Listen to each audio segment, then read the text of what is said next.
Welcome to An Honorable Profession, a podcast giving America hope since 2018. I'm Ryan Coonerty. Along with Debbie Cox Bolton of the New Deal, I'm lucky enough to be your co-host.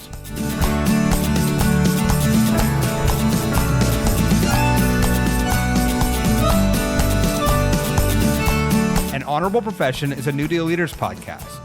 The New Deal is an organization that supports the next generation of American leaders.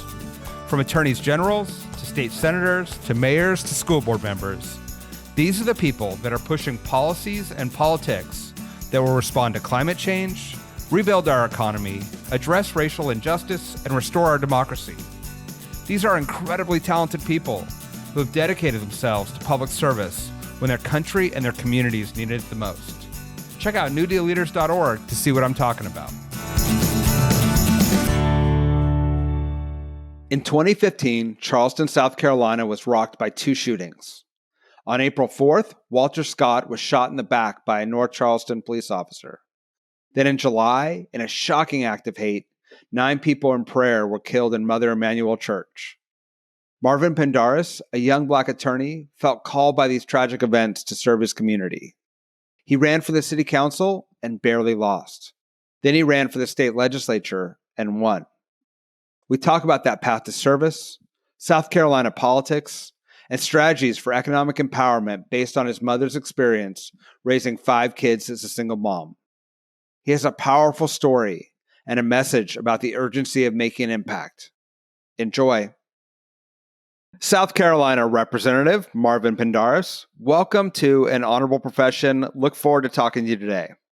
It's an honor to be here, and thank you for the opportunity. I'm looking forward to the conversation. So let's just start with a view from the ground of South Carolina. What is going on? You're an important state politically in the primaries now. What are you seeing in both politics and in the new legislative session?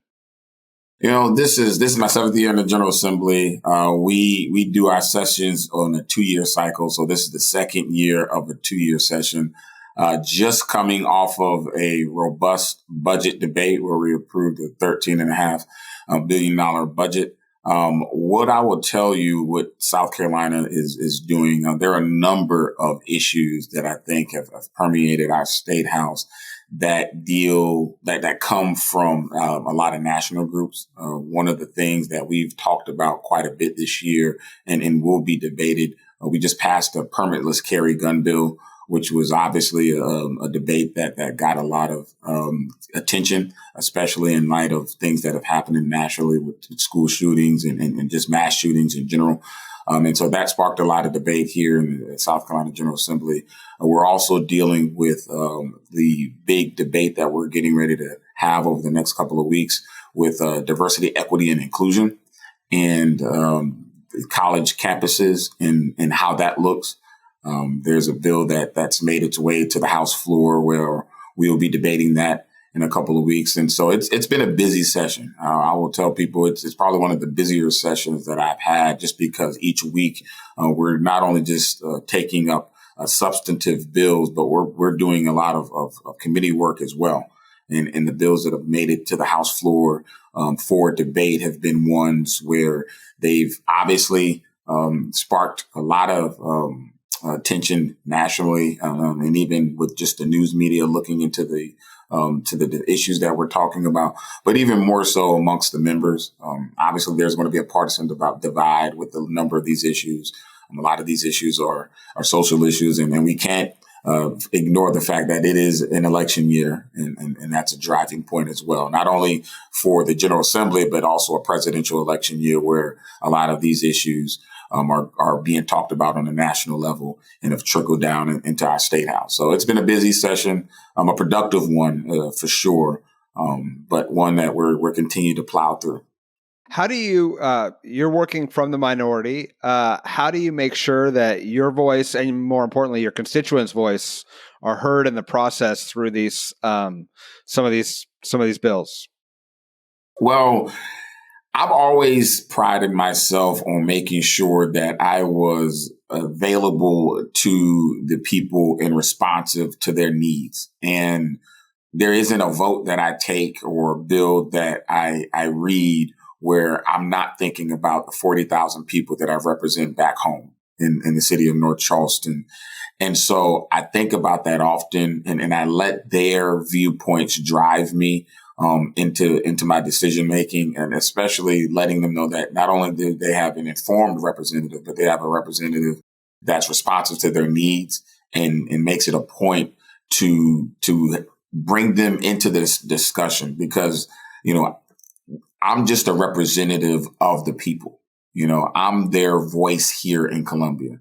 And when we're talking about these issues that can sometimes drive a wedge between members and colleagues that I serve with, and certainly can serve as the topic of much debate and scrutiny, it's important that the voice of the people is not lost in this process. And I've prided myself on making sure that I represent them in that way, that they understand that their voices are heard in the decision-making process, which is why I continue to engage them through newsletters.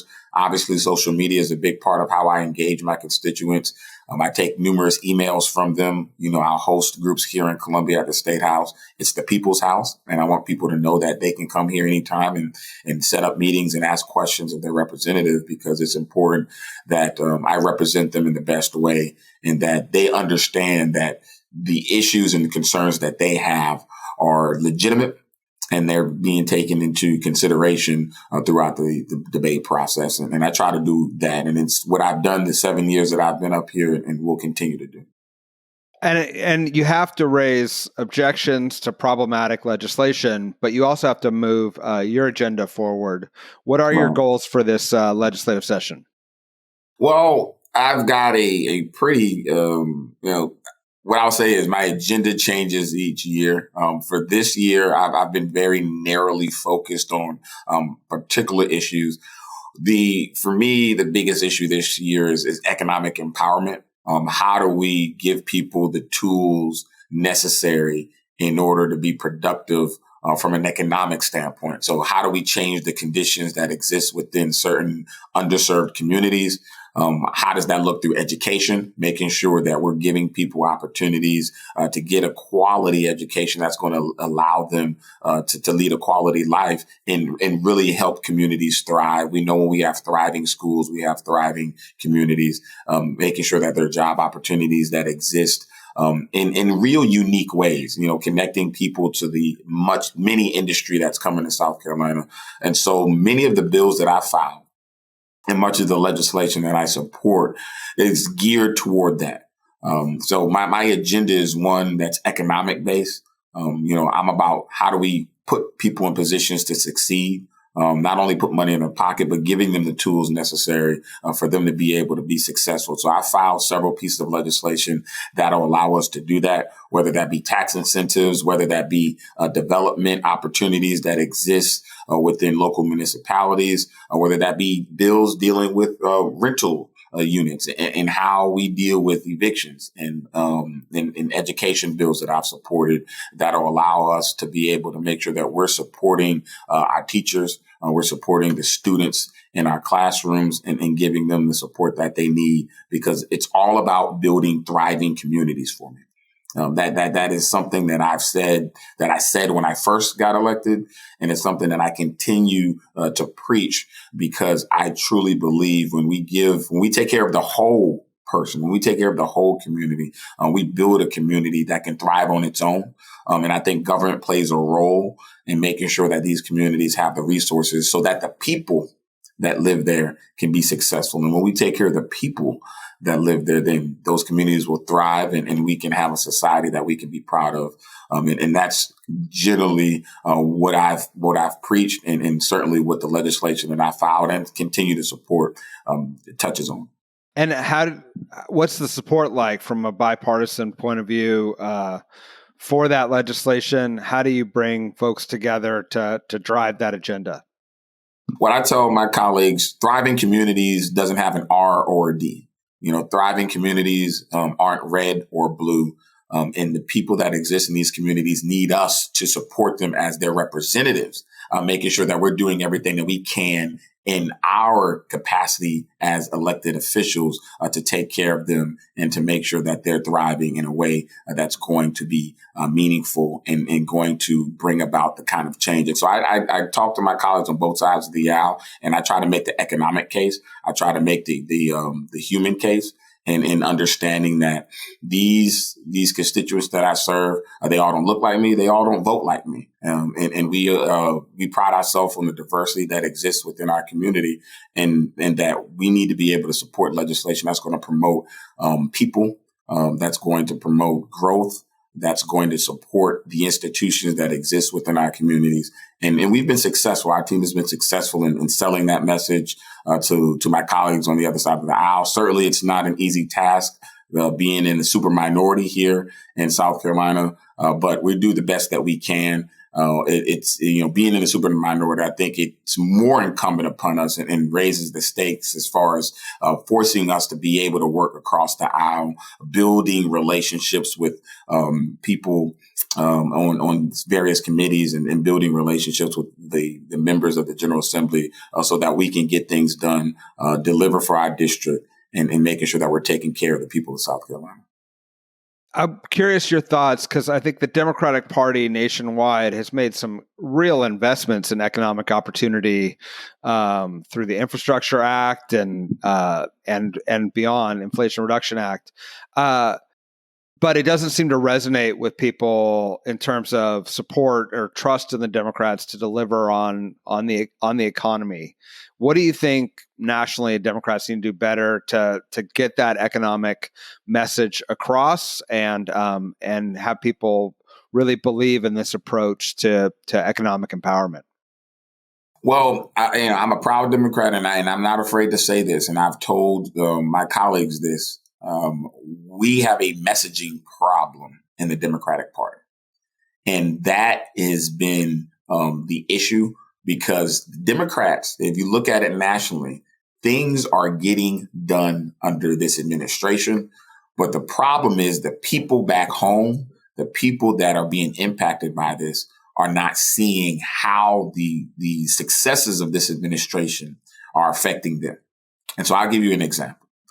I was getting a haircut roughly a month ago, and my barber and I, we've got a good relationship, and we talk shop a lot, right? And so I'm in the chair, and it's like your typical barbershop talk. We talk sports, we talk politics, we talk culture, music, whatever's on our mind, we're talking about. But this particular evening, we were having a conversation about this election. And he said, Pendarvis, man, what do you think about this administration? I said, I think they're doing a good job, but we're just not selling the wins. We're not sending a message to people that they can latch on to and understand that there are things being done by the party. He said, I agree with you. And he told me a story about how in 2020, he sat out the 2020 election. And I said, why? He said, I sat out because I did not believe in the message that was being delivered or talked about by Joe Biden. And I did not believe in what Donald Trump was talking about either. And I just said, you know what? I don't believe in either of these messages. I think, I feel disconnected from both parties and from both candidates for the presidency. And I'm going to sit this one out. And he said, but in doing that, he said, and 4 years later, I believe, he said, I am excited to vote in the 2024 election. And I'm excited to vote for Democrats up and down the ballot. And I said, well, why, the change? What happened in these last 4 years for you to feel so excited and to feel like you see something being done? He said, because he talked about he was naming the infrastructure bill, the bipartisan infrastructure bill, the CHIPS and Science Act, talked about the Inflation Reduction Act, and how the jobs that were coming as a result of those, how the infrastructure, being able to see what's happening with our roads and bridges here in South Carolina. He said, I can see the tangible results of things that are being done by Democrats. And I feel like I see the impact that it's having on my life. And I know that I cannot sit this out. I have to be engaged, and I have to make sure that I'm making my voice known and telling people that. And so it dawned on me in that moment when he told me that, we've got to be able to tell more stories like my barber. We've got to be able to show how the results of the successes of this administration are impacting people on a day-to-day basis. That's what it's about. On a day-to-day basis, how can we extrapolate what is being done on a national level, package it in a way that resonates with the everyday working person, and so that they can see how it's benefiting their lives. And when we do that, I firmly believe we will be able to galvanize people. We'll be able to mobilize them in a way that we haven't before, and people will start to feel that they have a stake in this. That's why I speak about messaging, because people, when they don't feel like they've got a stake in what's happening and that they feel disconnected and it's not impacting them, then they're going to be disengaged. They're going to feel like there's nothing that can be done that's going to impact them, because they feel like they're being left out. But when we change that and we message it in a way that people understand, then we'll be able to bring more to the table and bring more on board. And I tell that story because it's a real life example of how things are being done on the national level and how it's trickled down into the states and into our local governments and into the barbershop where I spoke with my barber and we were able to have that conversation. We got to send a lot more people to that barbershop. I'm telling you. Millions. He's got some hair to cut in the next 10 months through this election. Can we talk a little bit about the politics in South Carolina? You all played a key role in both the Democrat and Republican primary. Nikki Haley, your former governor, ended up losing in the primary. What do we need to know as outsiders about how politics is playing out on the ground in these primary battles? Well, South Carolina being first on the calendar, I think there's a lot of renewed focus on what's happening here, being in early battlegrounds, early state, and especially, for even though Joe Biden was going to be the nominee, there was a lot of foundational work being done from a party standpoint, knowing that we play a significant role. We know what happened in 2020 with Congressman Clyburn's endorsement and how it was able to lead to Joe Biden being able to be the ultimate Democratic nominee and president. And so I'll tell you, on the ground here in South Carolina is unique. I get questions a lot about when Tim Scott ran, our United States Senator, and Nikki Haley, former Governor Haley, and her run for president and her staying in to the very last minute and not even making the decision that she wasn't going to endorse because she felt like there were more voters that Donald Trump needed to cater to and talk to. It shows the diversity that we have here. And that South Carolina plays a pivotal role in national politics. That's just how we've been and what we'll continue to be on both sides of the aisle. You see that, the elected leaders in South Carolina continue to contribute nationally. And so the landscape here is a unique one because it tells you, on one hand, you've got two native South Carolinians that ran for president of the United States, but weren't able to get the traction that you thought they would, and didn't even really, even though they're beloved here in the state, they weren't able to get the kind of traction to where South Carolinian says, we want you to be our president. I think a lot of that is because of Trump, the Trump phenomena, and the fact that, he is so popular in this state, and that there are so many people in South Carolina that have, really support him and feel impacted by him to where they show up in numbers and they were able to outperform both Scott and Haley. So that's what I'll say. There's a heavy Trump presence here. We know what he did, how he carried South Carolina. in 2020, obviously carrying it here in the presidential primary last month. I mean, he is widely popular. His popularity has not waned. In fact, he's probably only increased in popularity here in South Carolina. And so it's unique in that way, where we can have two people who contributed a lot, a sitting U.S. senator and a former governor, not get traction here running for president. But again, it's the Trump factor. And we've seen it play out across the national level. Were you surprised? Because, I mean, in theory, they have relationships with everybody in every corner of the state that they could call on to run real campaigns there, and yet it didn't seem to materialize, or got, as you say, got overwhelmed by the support for Trump. Was it surprising to you at all, or do you think that was sort of inevitable? I wasn't surprised by the ultimate outcome. So I had always suspected that Donald Trump would win the nomination and that he would win South Carolina. What I was surprised by was how I thought Nikki Haley would have done better. And so that did catch me by surprise, because she was pretty popular, obviously being an ambassador as well. She's been pretty popular in South Carolina. And so I thought that she would have been able to get more traction than she did, but she did, ultimately did not. And so that caught me by surprise. So let's shift gears here and talk about you. How did you find yourself in the State House, watching all this national and state politics up close and participating in it? What's your path to public office?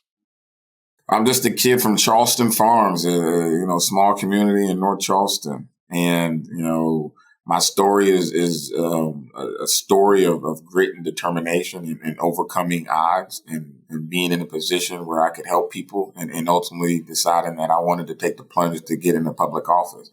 But it wasn't by happenstance. There was a lot of work that went into it. I'm the son of a single mom, the only boy of 5 children. And my mom worked to make sure that she could take care of my sisters and I. But oftentimes that wasn't enough. And it was seeing her grind and seeing her, suffer setback after setback and the many ups and downs that existed because of our economic condition back home. It really drove me to want to set myself up for future success and to be in a position where I could help my family and to be someone that rose above the circumstances that existed within the community that I grew up in. And so I decided that I wanted to go to college and was able to go to the University of South Carolina. I said I wanted to be a lawyer and ultimately went on to law school and graduated from law school and started practicing law. But my mom would be the person that I say gave me the spirit of public service. I watched her as a kid work the polls. I watched her talk about current events at the kitchen table where we would discuss what was happening just in life and what was happening around us. She made it a point to make sure we were informed and making sure that we knew that there were institutions in place that govern our daily lives and that make the way we do things possible in a lot of ways. And so it was important for us to understand those institutions. We were, introduced to those institutions because of our economic condition and the poverty that we lived in and how those institutions, oftentimes not fair as a kid, led to us not necessarily being able to climb out on our own, which is why I believe government plays a role in making sure that we're able to set people up for success. So I would say she gave me that spirit, combination of her and just our conditions growing up was what drove me to want to serve in some way. And so I got to college, was in student government in college. And I would say, the turning point would have probably been the 2008 election. Barack Obama, I'm a freshman at the University of South Carolina. Obviously, there's a lot of attention, first African-American on the ballot, and an opportunity to change history and to make history, and being part of that on the grassroots level, and supporting that campaign, and canvassing, and just, feeling the energy and seeing it, being inspired, and say, man, I would love to be in public office one day. I could see myself being in a position to change lives, to make lives better for people that grew up like me, and to be in a position to help people like I felt like when Obama was elected as president. And so that carried on into, my graduation from law school, and ultimately when I moved back home and started practicing. But there were two moments that set me on running for office earlier than I anticipated. For me, running for public office was always like a feather in the cap of after a long legal career. I said, yeah, I'll run for office, but I'm going to make some money. I'm going to do what I need to do in the law profession, start a family, do all of those things. And then once it's time for me to, call it a career, then I may, I'll jump in and offer myself a public service. But that changed in 2015. There were two things that happened locally. There was an officer-involved shooting in 2015, in April of that year. A gentleman, Walter Scott, was shot 9 times by a North Charleston police officer. And then there was the Mother Emanuel shooting that summer at Mother Emanuel. And those two events changed the trajectory, I would say, of my political career, or accelerated, I would say, my political career, because I felt obligated to get involved. I was speaking out at forums. I was going to meetings and offering my thoughts on what happened. And I found my voice. I found myself being in the position to where I thought I could help people. And I remember it as plain as day. There was a meeting that we had at someone's home one summer day that year, and someone said, there's municipal elections happening and we need people to run for city council. And I decided at that moment that I was going to run for a seat on the North Charleston City Council. And I did. I lost that race. I received 303 votes, came in third out of a 4-way race. But it was probably the greatest loss of my career, because it set the stage for everything else to come next. And there, I got it. I stayed involved even though I lost. I got involved in local party politics and local organizations, served on the zoning board for the city. And then in 2017, the seat opened once my predecessor resigned from the House in order to become a judge. There was a special election, and, I got multiple calls saying, we see your work. We see you've been doing a number of things. You ought to run for the seat. And so I did, and I won. And that was 7 years ago. And it's been a joy and an honor, and one of the greatest privileges that's been bestowed upon me to be a representative of the place that I grew up, the place where my mother still lives, the place that taught me so much. It's truly an honor, and one that I do not take lightly. That is what a journey. I guess as a follow-up, let me just ask if a young attorney out there, somebody out there who's starting their career and is in the same mindset of like, I got to get established financially, I got to get established professionally, and then I can think about public service. What do you think the benefit is of jumping in right away and serving in whatever capacity you can? The benefits of jumping in right away is that you can learn, and that one, I've always been a proponent that we need young people to run for office. I've been a big proponent of people, if not now, then when, right? If not you, then who? And that's what one of my good friends and colleagues told me when I first ran.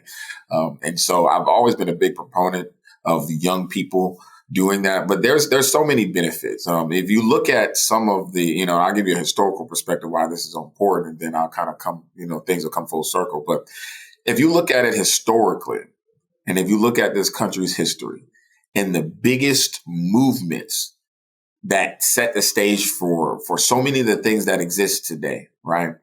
They were led by young people.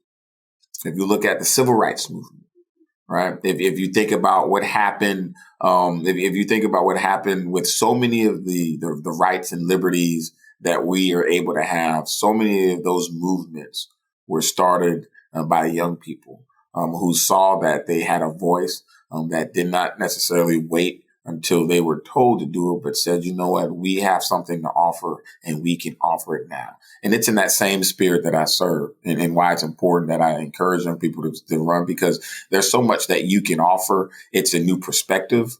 It's new ideas.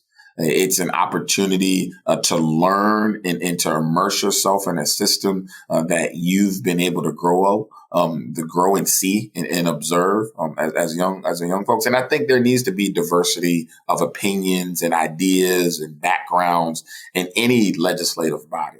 Whether that be on the local level or the national level, we need people of all different ages to be able to offer something and to feel like they can contribute. And I feel like me being in office, it's inspired others. I've been told that, there are people who look at my service and say, man, if he can do it, then I can do it. Maybe I ought to look at how I can serve my community. And it may not look like public office. Maybe you're inspired to serve on a board or to be more involved in your organization or to run for the president of an organization, as a young person, because you want to make impact. That's all it's about, making impact and making impact in your current station. And being able to make an impact in the way that you're able to bring something about and some meaningful change to the communities that you serve and represent. And so there's so much that young people can bring to the table. I'm always encouraged when young folks get elected to office, and I'm proud to be in that number. I love it. I couldn't agree more. We love having you in the New Deal, and we look forward to watching you spread this desire for impact, especially economic opportunity for all people. It's exciting to see, and we thank you for your work. Well, thank you. It's an honor and a privilege, and I'm so honored to be part of the New Deal and the relationships that I've been able to make while part of it. An Honorable Profession is a New Deal Leaders podcast. Thanks to the team at New Deal for producing this episode. We encourage you to bring honor to public service, and because we keep things honorable, no tax dollars are used in the making of this podcast.